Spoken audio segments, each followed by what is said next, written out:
My name is Weston Dunn. I'm a mechanical engineering major at Brigham Young University, Idaho. I have a beautiful wife and two beautiful little girls. I love to ride and race bicycles. I am a semi-professional racer, and one of my favorite disciplines in bike racing is cyclocross. Here is some footage of the 2014 Cyclocross World Championships.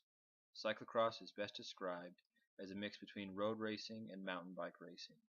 The bikes look like road bikes, but they have wider, knobby tires, and the races are in mud, sand, grass, snow, and gravel.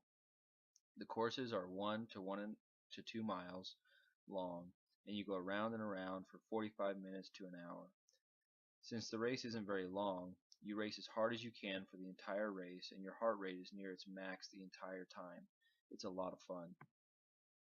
For my 490 project, I set out to build a custom cyclocross bike that is built to match my body's measurements.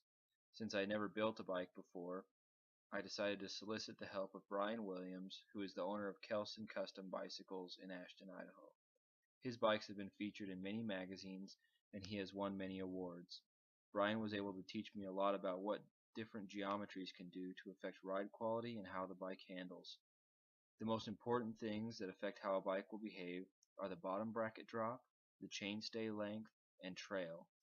Stem length is also important, however, these can be changed out if needed.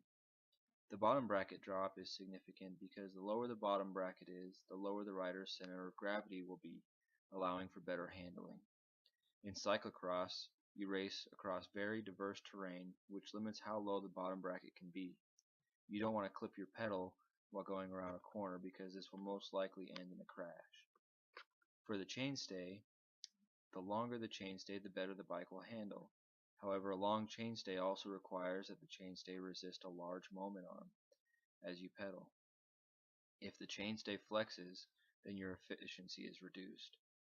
Given that I chose to make the bike out of steel rather than carbon fiber, I needed to keep the chainstays short. Trail is probably the most important measurement on the entire bike.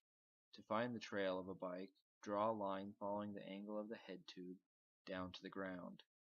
Then draw a line straight down from the dropouts of the fork. The distance between these two lines is the bike's trail. If the trail is large, the bike will ride very smooth, but will not handle very tight turns. If the trail is too small, the bike will not be stable. For a race bike, the optimal trail is 60 millimeters. With the help of Brian, I picked out a tube set from Nova Cycles and designed a bike that matched the geometry that I needed for my racing and body type. Since I had never TIG welded before, I spent a lot of time practicing welds with Brian at his shop in Ashton. In TIG welding, you have to learn coordination.